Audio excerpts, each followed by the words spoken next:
Madam તમે છેલ્લા ઘણા વર્ષોથી એટલે ઓલમોસ્ટ 38-40 યર્સથી કાર્ડિયાક સર્જરી કરો છો.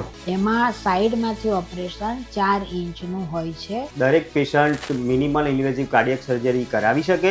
90 વર્ષના પેશન્ટ આવે છે કે ના અમારે બાયપાસ કરાવવું જ છે. આમાં નાના બાળકોને જે કન્જેનાઇટલ હૃદયની બીમારી હોય છે એના માટે આ વિકલ્પ યોગ્ય છે? અને એ ડ્રેન નીકળી જાય બીજે દિવસે એટલે તરત જ ત્રીજે દિવસે રજા અપાય છે. વધારે મહત્વનું શું છે, ટેકનોલોજી કે સર્જનની કુશળતા? કે મારો આમાં આટલું ઓછું પમ્પિંગ છે તો મારો રિસ્ક કેટલો.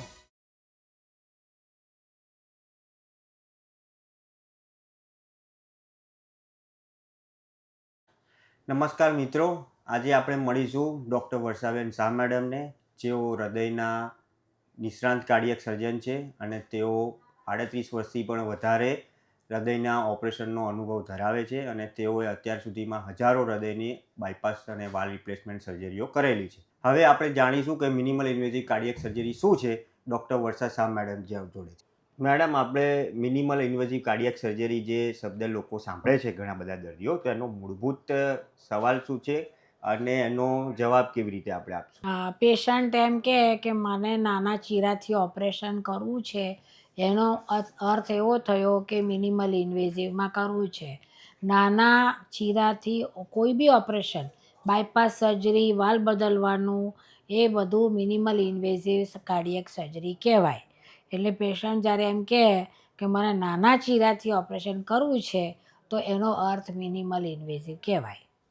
એટલે સરળ ભાષામાં મેડમ કહીએ તો હૃદયનું જે બાયપાસ ઓપરેશન કહ્યું કે હૃદયના બીજા તકલીફો માટે જે સર્જરી કરીએ એ આપણે નાના કાપાથી કરીએ, એટલે મિનિમલ એસએસ દ્વારા કરીએ, તો એ રીતે જ આપ સમજાવવા માગો છો ને? તો આપણે સરળ ભાષામાં કહી શકીએ કે હૃદયની જટિલ સર્જરી છે એ નાના કાપાથી પણ એટલે કે મિનિમલ એસએસથી પણ શક્ય છે. બરોબર છે. કન્વેન્શનલ સર્જરી એટલે કે રેગ્યુલર પદ્ધતિથી બાયપાસ કરીએ એ, અને મિનિમલ ઇન્વેઝિવ કાર્ડિયાક સર્જરી, એમાં બંનેમાં તફાવત શું છે ચાલો આપણે જાણીએ. જે મિનિમલ ઇન્વેઝિવ જે કહો છો એ નાના ચીરાનું ઓપરેશન છે. એમાં સાઈડમાંથી ઓપરેશન 4 ઇંચનું હોય છે અને એ પાંસળી વચ્ચે હોય છે. હવે એમાં દુખાવો ઓછો થાય, રૂજ જલ્દી આવે અને ડાયાબિટીક પેશન્ટમાં ખાસ કરીને કોઈ ઇન્ફેક્શન થવાના ચાન્સીસ નથી. એ ઘણો ફાયદો હોય છે. એટલે એક વાક્યમાં આપણે કહીએ તો એવું કહી શકીએ કે જ્યાં હૃદયની જટિલ સર્જરી મોટા કાપાથી આપણે કરીએ છીએ, તે ઘણા બધા દર્દીમાં, યોગ્ય દર્દીમાં મિનિમલ એસએસ, મિનિમલ ઇન્વેઝિવ કાર્ડિયાક સર્જરી પણ આપણે કરી શકીએ છીએ. હવે એવો સવાલ જે દરેક દર્દીઓ પૂછવા માંગે છે કે ઓપરેશન કરીએ તો ચીરો નાનો છે પરંતુ ઓપરેશન સેફ તો છે ને? આમ તો નોર્મલી સેફ હોય છે. અમે સર્જન ઓલવેઝ ડિસાઈડ કરે કે આ ઓપરેશનમાં આ રીતે નાના ચીરાથી ઓપરેશન કરીશું કે નહીં, અને બધું પહેલેથી પ્લાનિંગ કરેલું હોય. જ્યારે સર્જન એમ કે ભાઈ આપણે આ નાના ચીરાથી થશે, તો એનો મતલબ એવો થયો કે એ સેફ જ હોય, તો જ આપણે ડૉક્ટર કે આપણે નાના ચીરાથી ઓપરેશન કરીશું. અને નોર્મલી કોઈ વાંધો નથી આવતો. ચાલતા માણસ રસ્તા ઉપરમાં બી એને રિસ્ક આવે, તો એવી જ રીતે આપણે અહીંયા 1-2% રિસ્ક તો બધી વસ્તુમાં હોય. એટલે આ પ્રોસિજરમાં બી 1-2% રિસ્ક હોય, એટલે એમાં કંઈ વાંધો નથી. એટલે મહત્વની વાત એ છે કે કાપો કેટલો નાનો છે એ મહત્વનું નથી, પણ દર્દી માટે સર્જરી કેટલી યોગ્ય છે અને કેટલી સેફ છે એ મહત્વનું છે. મેડમ, દરેક patient minimal invasive cardiac surgery કરાવી શકે? હા, મોટા ભાગે 99% પેશન્ટ મિનિમલ ઇન્વેઝિવ એટલે નાના ચીરાથી ઓપરેશન કરી શકે. એમાં વાલ બદલવાના ઓપરેશન પણ આવે છે, જે અમે નાના ચીરાથી ઓપરેશન કરી શકીએ છીએ. એટલે ફક્ત બાયપાસ સર્જરી નહીં, બધા સેફ છે. અત્યારે બધી ટેકનિક જુદી બદલાઈ ગઈ છે. દેર આર લોટ ઓફ એક્વિપમેન્ટ, બહુ સારી એક્વિપમેન્ટ હોય, બીજું બધું સાધન સુવિધા હોય, તો this is a safe procedure. દર્દી માટે મિક્સ યોગ્ય છે કે નહીં, અને તે કરતી વખતે કયા કયા મુદ્દાઓ ધ્યાનમાં લેવા જોઈએ? એક તો એજ એટલે ઉંમર બહુ વધુ હોય, જેમ ઘણી વખત અમારે બાયપાસ પેશન્ટ 90 વર્ષના પેશન્ટ આવે છે કે ના અમારે બાયપાસ કરાવવું જ છે. તો એવા પેશન્ટ અમુક પછી ડાયાબિટીસ બહુ અનકન્ટ્રોલ ડાયાબિટીસ એવા પેશન્ટ હોય તો જરા અઘરું પડી જાય.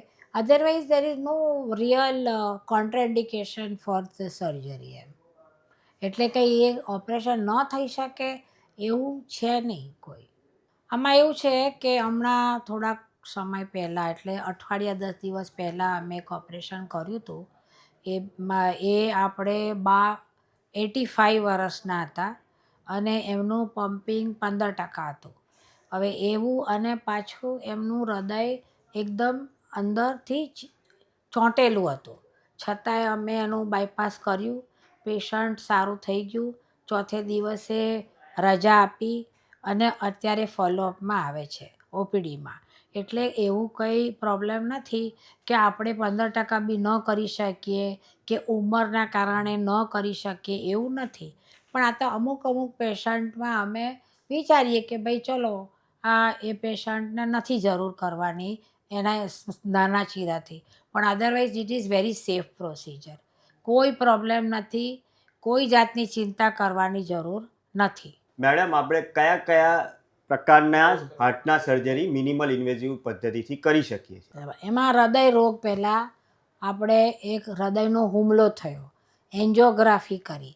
એન્જિયોગ્રાફીમાં બાયપાસ સર્જરી આવી. બરાબર. એટલે એ આપણે નાના ચીરાથી મિનિમલ ઇન્વેઝિવ કહેવાય છે.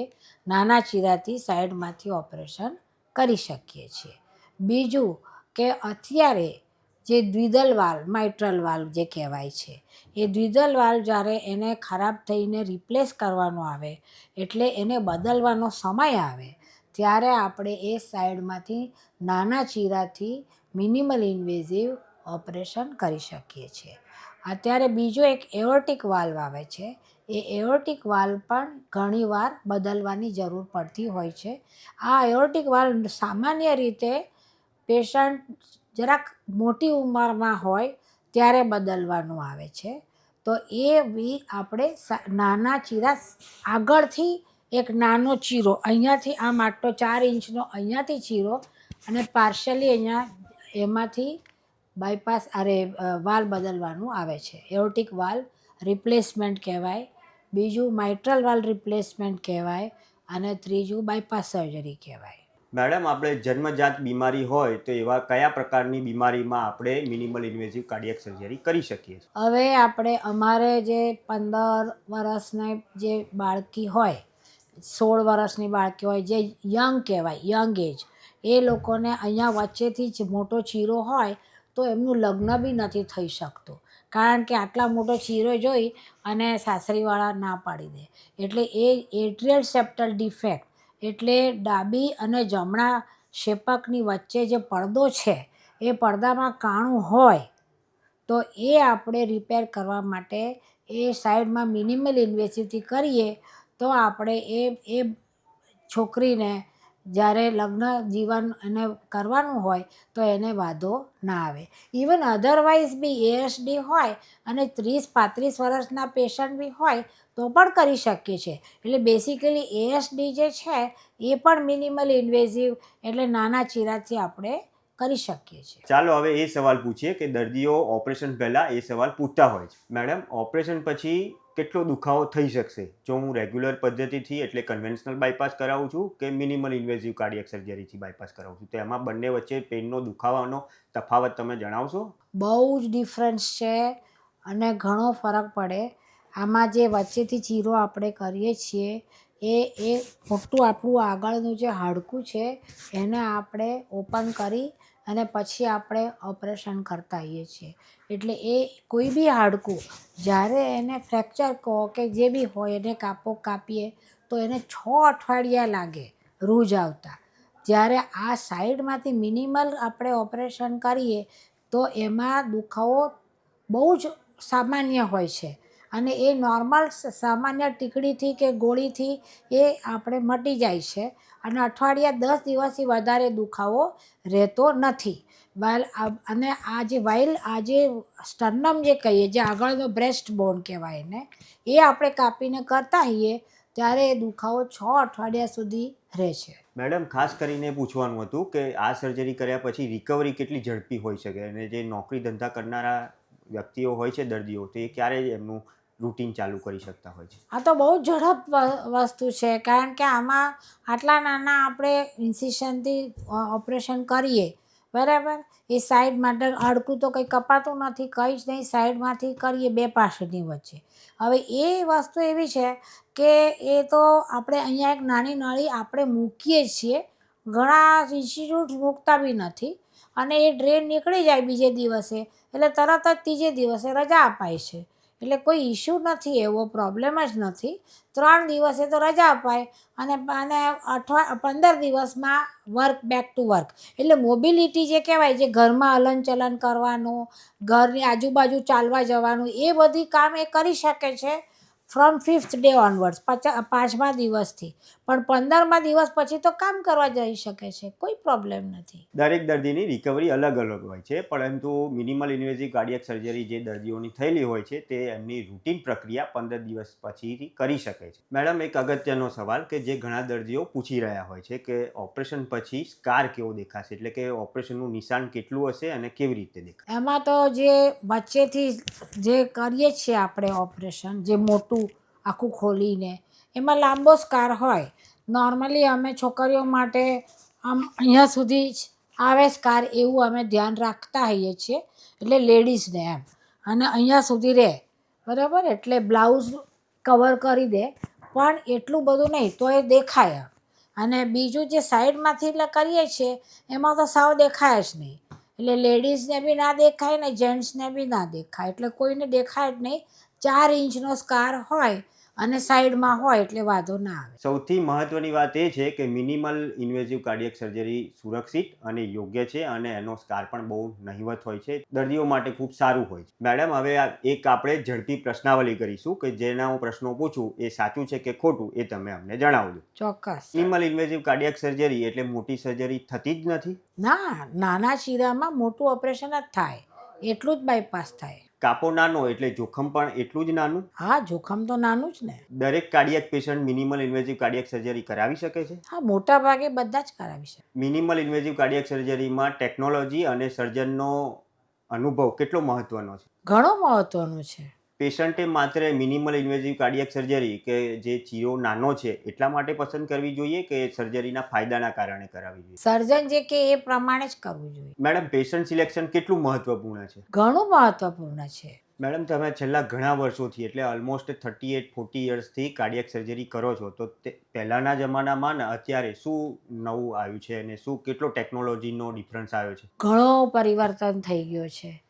પહેલાં અમે હું તો 38 વર્ષથી ઇન્ડિપેન્ડન્ટ કાર્ડિયક સર્જરી કરું છું, પણ આ ફિલ્ડમાં હું 1980, એટલે એ સાલથી અમે, ત્યારે અમારી પાસે મોનિટર નહોતા, બ્લડ પ્રેશર જે માપે, જે આર્ટિરિયલ લાઇન કહેવાય, એવું કશું નહોતું.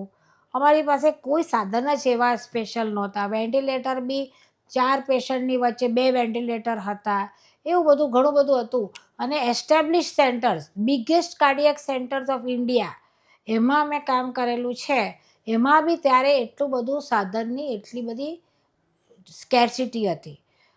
અને એ જમાનામાં cardiologist was doing only echo, એટલે કાર્ડિયક સર્જન વોઝ કિંગ. પણ અત્યારે cardiac surgeon is still king, but still we are dependent on cardiologists for so many things because they do angiography. હવે એન્જિયોગ્રાફી કરી રહ્યા છે. પહેલાં અમે લોકો સાઈડમાંથી વાલ ખોલતા હતા, CMC કહેવાય એને, ક્લોઝ માઇટ્રલ કબીશરોટોમી. એ હવે અત્યારે પછી એ લોકો બલૂન કરતા થઈ ગયા, એટલે બલૂનથી માઇટ્રલ વાલ ખોલતા થઈ ગયા. એટલે આ બધા જે હવે જે નાના બાળકોને પડદામાં કાણું હોય છે, તો એ લોકો ડિવાઇસથી આપણે એ કાણું પૂરી દે છે. એટલે આજની કાર્ડિયક સર્જરી માત્ર સર્જનના હાથની કુશળતા નથી, તેમાં surgeon, technology, planning, OT team, post operative care, ICU care, તે બધાની કુશળતા મહત્ત્વની છે. મેડમ, કોઈપણ દર્દીને હૃદયની ઓપરેશન કરવાની સલાહ આપેલી હોય તો દર્દીએ સર્જનને કયા કયા સવાલો પૂછવા જોઈએ અને શું તકેદારી રાખવી? હા, એમને જો બાયપાસ જો કરવાનું હોય તો એમને ખબર પડવી જોઈએ કે એમને બહુ અર્જન્ટ બાયપાસ કરવાની છે કે અઠવાડિયા 10 દિવસ સુધી રાહ જોવાય એવો કેસ છે. A very important is left main coronary artery disease. એ લેફ્ટ મેઇન 90% ઉપર ઘણીવાર અમારે પેશન્ટ આવે તો બીજે જ દિવસે અમારે એનું ઓપરેશન કરવું જોઈએ. એને એમ ના વિચાર આવે કે હું ઘરે જઈને પાછો આવીશ, એ ઘરે જઈને પાછો ન જ આવે પછી. એવા પેશન્ટ હોય છે, they are called left main coronary artery disease. એટલે એ એમને સમજવાની બહુ જ જરૂર છે. બીજું કે બહુ જ લોંગ સ્ટેન્ડિંગ ડાયાબિટીસ હોય તો એમની નસો બહુ જ સુકાઈ ગયેલી ને પતલી હોય તો એ લોકોની રિઝલ્ટમાં એટલો બધો ફાયદો નથી થતો. એટલે એ બી આપણે એ લોકોએ પૂછવું જોઈએ કે મારે ડાયાબિટીસ છે તો મારે ઓપરેશન કેવી રીતે કરશો, શું કરશો.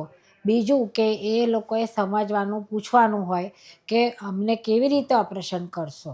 એટલે નાના ચીરાથી કરશો કે ઉપર અહીંયા ફ્રન્ટથી કરશો કે પંપ ઉપર લઈ જઈને કરશો કે કાર્ડિયોપલ્મોનરી બાયપાસ ઉપર કરશો કે બીટિંગ હાર્ટ કરશો, એ બધું એમને પૂછવાનું હોય અને એમને સમજવાની જરૂર બી ખરી. એટલે સર્જને બી સમજાવવું જોઈએ અને એ લોકોએ બી પૂછવું જોઈએ. રિસ્ક ફેક્ટર કેટલો, ઘણીવાર 10% ને 10%વાળા જે પમ્પિંગવાળા પેશન્ટ આવે તો એ લોકો એમ સમજે કે મારું બાયપાસ હજી થઈ જશે ને 4 દિવસમાં હું ઘરે પહોંચી જઈશ. પણ એવું 10%વાળું પમ્પિંગ બી બહુ ઓછું છે, એ રિસ્ક ફેક્ટર હોય. એટલે એ બી એમને પૂછવું જોઈએ કે મારો આમાં આટલું ઓછું પમ્પિંગ છે તો મારો રિસ્ક કેટલો. મેડમ, જ્યારે તમે દર્દીને એવું સમજાવો કે તમારા દર્દી માટે મિનિમલ ઇન્વેઝિવ કાર્ડિયક સર્જરી યોગ્ય નથી તો તેનું શું કારણ? એનું ઘણા બધા કારણ હોય. એક તો બહુ ઓછું પમ્પિંગ હોય તો કદાચ ઓપરેશન પહેલાં જ આઈસીસીયુમાં પેશન્ટ બલૂન ઉપર હોય તો આપણને એમ થઈ જાય કે એના કરતાં બેટર કે આપણે ઓપન કરી અને આપણે ઓપરેશન શક્ય કરી શકીએ. પણ પંપ ઉપર લઈ જવા માટે ઇઝી પડે એટલે. બીજું કે ઓલરેડી પેશન્ટનું પહેલાં ઓપરેશન થઈ ચૂક્યું હોય, એને રીડુ કેસ કહેવાય. એ રીડુ કેસમાં વી પ્રેફર કે ભાઈ ઓપન કરીને ઓપરેશન કરીએ. અને ત્રીજો પેશન્ટ એવું હોય છે જેને વાલ્વ સાથે બાયપાસ કરવાનું આવે તો એમાં આપણે ઓપન કરેલું વધારે ઇઝી પડે ને સારું પડે, રિઝલ્ટ સારા આવે. એટલે મેડમ, કાર્ડિયક સર્જરી વિશેની સૌથી મોટી ગેરમાન્યતા શું શું છે? ગેરમાન્યતા એક જ છે કે બહુ જોખમવાળું ઓપરેશન છે અને મારે નથી કરાવવું એમ. મેડમ, કઈ બાબત એવી છે કે દર્દીએ ક્યારેય ઇગ્નોર ના કરવી જોઈએ? ના જ ઇગ્નોર કરાય. જોખમ લેવું એ વધારે સારું અને જીવી શકીએ એ વધારે ઇમ્પોર્ટન્ટ. વધારે મહત્વનું શું છે, ટેકનોલોજી કે સર્જનની કુશળતા? સર્જનની કુશળતા. મેડમ, નાનો સ્કાર કે શેપ સર્જરી? નાના સ્કારમાં જ સેફ સર્જરી હોય ને. મોડર્ન કાર્ડિયક સર્જરીને એક લીટીમાં કેવી રીતે આપ કહેશો? Very simple, CABG with mix. Madam, આજે તમે અમને જે સમય આપ્યો અને જે આ હૃદયની ગંભીરતા વિશે સમજાવ્યું તેના માટે તમારો ખૂબ ખૂબ આભાર. Thank you. Thank you. હૃદયની કોઈપણ ગંભીર બીમારી માટે હેલ્થ વન હોસ્પિટલનો સંપર્ક કરો, જેમાં અદ્યતન ટેકનોલોજી અને કુશળ ડૉક્ટરોની ટીમ અવેલેબલ હોય છે. Thank you.